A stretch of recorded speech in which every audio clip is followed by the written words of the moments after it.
Bonjour, aujourd'hui je vais vous lire un extrait du roman de Anthony Lamacchia. Ils viennent pour nous. C'est un thriller fantastique et horrifique qui a remporté le premier prix du Frisson Festival 2024. C'est parti. Chapitre 1. 27 novembre 2022, 1h06. Étienne Linerty fixait les chiffres rouges de son réveil. Il paraissait flotter dans l'obscurité de sa chambre. Encore une insomnie. Il allait mettre une éternité pour se rendormir. Lorsqu'il fermait les yeux, un diaporama d'images incohérentes, composé de souvenirs, de rêves et de monstres défilait devant lui à toute vitesse. Ses méninges tournaient plein régime. Pourquoi mon cerveau est en ébullition quand c'est l'heure de pioncer? Il roula sur le dos, fouilla les ténèbres au-dessus de lui, puis se blottit contre Sylvie. Elle dormait à poing fermé. Il caressa sa jambe sous la couette. Aucune réaction. Il avait toujours les yeux ouverts, et la vessie pleine. Étienne se leva et, à pas de loup, se dirigea vers la salle de bain. En passant devant l'escalier qui menait au rez-de-chaussée, il aperçut la lumière blafarde de la télévision auréoler les murs et les marches. Les garçons avaient dû s'endormir en plein film. C'est pourtant pas compliqué d'appuyer sur le bouton d'une télécommande. Il grommela intérieurement, hésita à descendre pour l'éteindre, mais continua finalement son chemin. Il tendit l'oreille vers la porte de la chambre de Marion. Aucun bruit, mais pas sûr que sa fille dormait. TikTok ou Instagram, à moins qu'elle ne discute avec un autre oiseau de nuit de son âge. Juste en face, la salle de bain. Il s'y enferma. La lumière lui fit plisser les yeux quelques secondes. Il urina et alla s'asseoir sur le bord de la baignoire, face au grand miroir qui surplombait les deux vasques. Il apprécia le silence et la solitude de l'instant. Il passa une main sur son visage fatigué.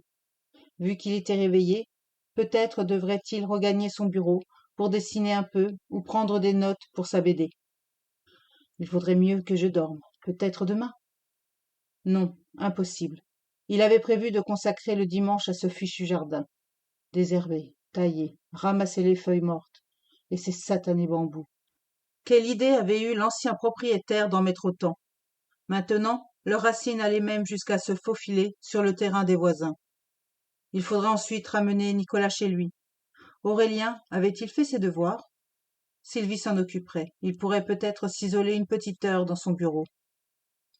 Vivement les congés de Noël. Il avait aussi pris une semaine juste avant les vacances scolaires. Quelques jours rien que pour lui. Il en rêvait. Il n'aurait jamais osé les poser de lui-même. C'était Sylvie qui le lui avait proposé.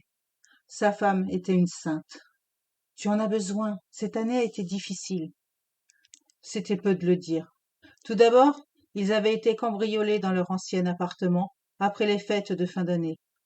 Alors que Noël était passé, il avait fallu racheter télévision et ordinateur. Et c'était sans compter les bijoux volés et définitivement perdus. Étienne en avait été malade et Aurélien en était encore traumatisé. Toujours à vérifier que la porte d'entrée est bien verrouillée. L'assurance avait tardé à intervenir, ce qui avait entraîné un découvert qui n'avait pas plu à la banque.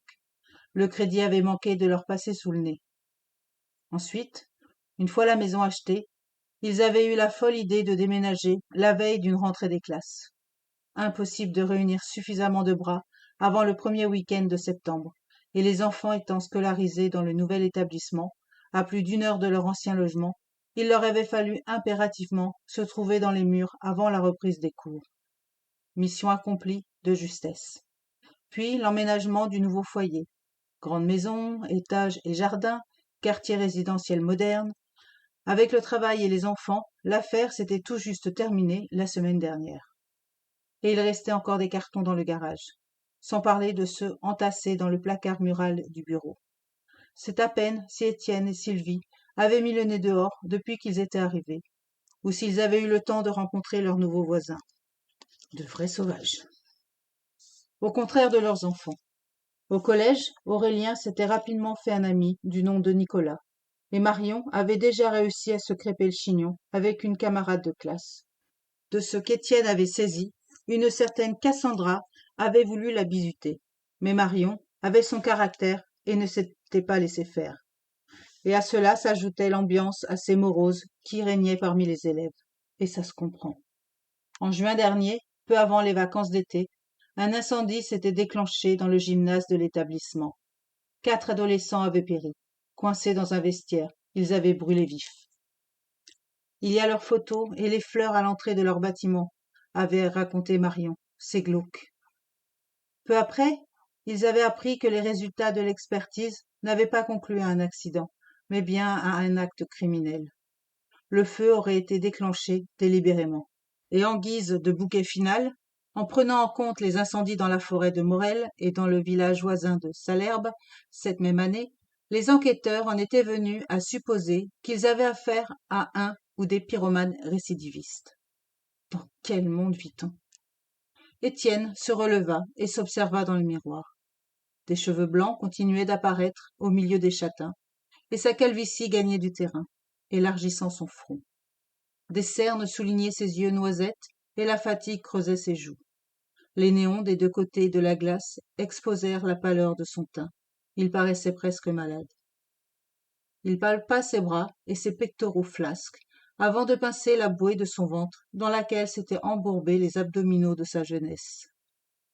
Il eut un soupir de lassitude et de dégoût. L'âge ne l'épargnait pas. Il avait soufflé ses 39 bougies la veille, avec un jour d'avance. Sylvie avait eu l'idée de coupler son anniversaire avec la soirée pyjama d'Aurélien et Nicolas. Ça sera l'occasion de passer un super moment tous ensemble. À la surprise générale, Marion avait même proposé de s'occuper du gâteau. Impossible de refuser ça. Et Étienne appréciait Nicolas Lampeau. Des amis que son fils avait ramenés à la maison, c'était de loin son préféré.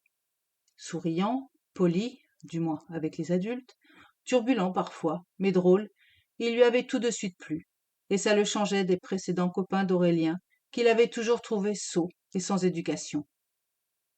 La soirée avait été agréable, malgré le chahut des garçons et les protestations de Marion, quand Sylvie insistait pour l'aider à préparer le gâteau.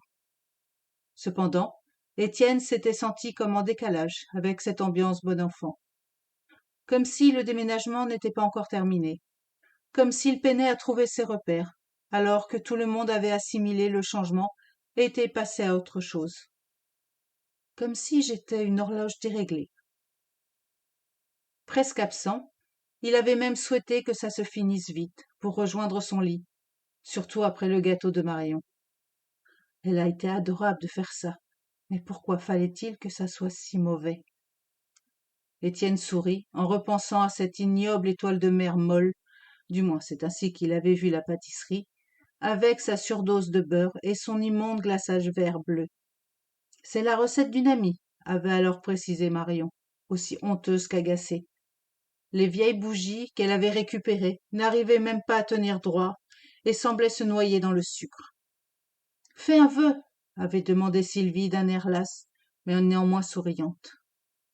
Quel avait été son vœu déjà? Étienne avait soufflé et « Ah !» Étienne sursauta. C'était le cri le plus effrayant qu'il n'avait jamais entendu. Chapitre 2.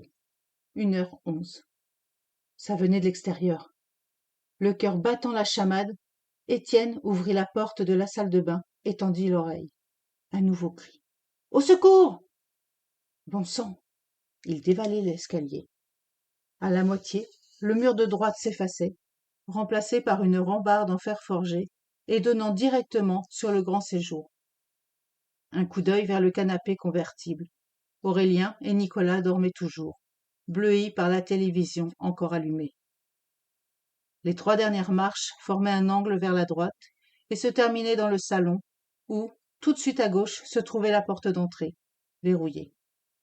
Mais si l'on restait sur la 3e marche, on était face à une petite fenêtre suffisamment surélevée pour voir au-dessus de la clôture extérieure et apercevoir la rue, ainsi que la villa des voisins d'en face.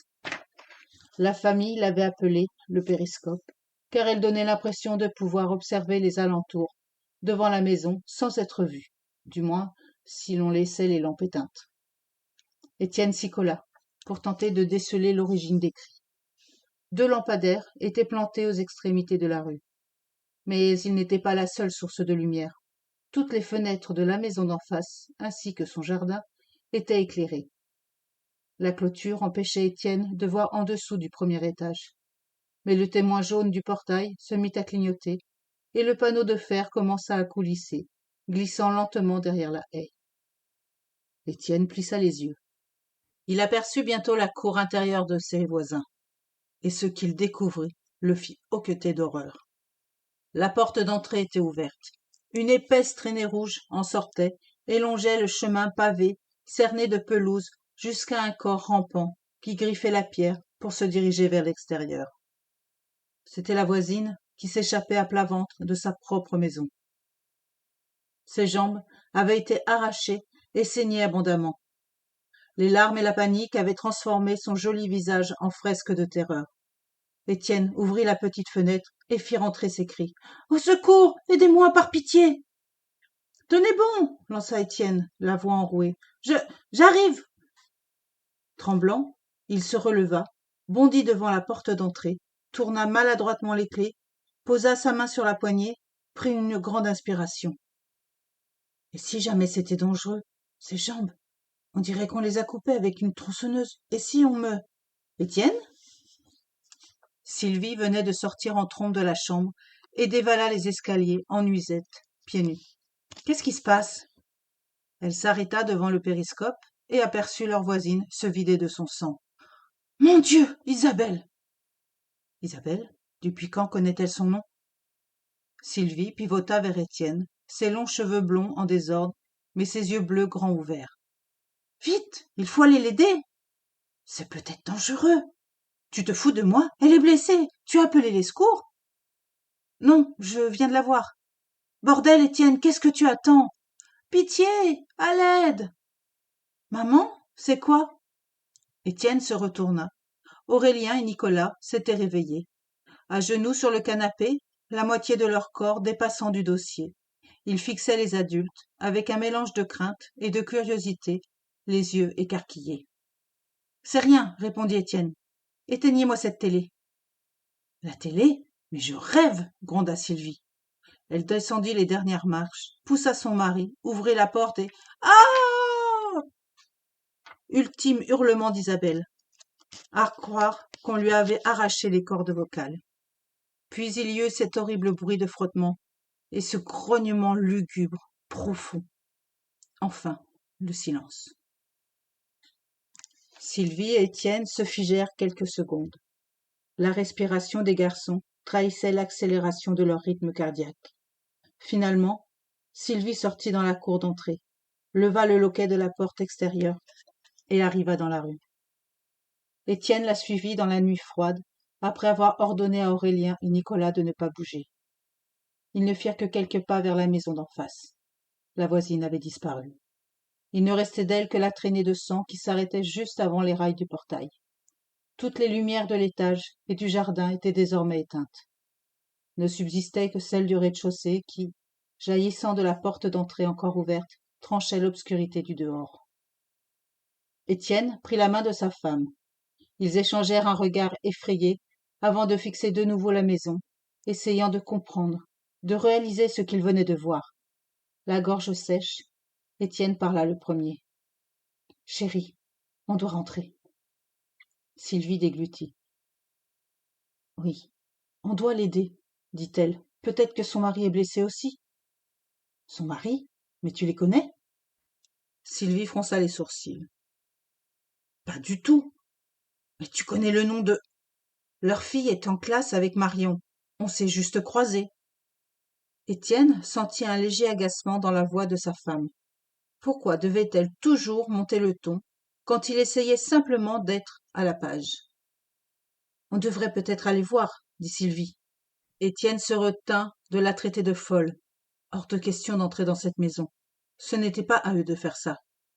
On ne peut pas laisser les enfants seuls, reprit Étienne, rationnel. On rentre et on appelle la police. Sylvie serra plus fort la main de son mari. Oui, tu as raison. Ils retournèrent à l'intérieur et ne firent pas immédiatement attention à l'étrange brume qui s'échappait de la maison des voisins par la porte d'entrée toujours ouverte. Voilà pour cet extrait. Pour lire la suite de ce thriller vraiment très angoissant, je vous suggère d'acheter Ils viennent pour nous d'Anthony Lamacchia. Je vous souhaite une belle journée et je vous dis à très bientôt. Au revoir.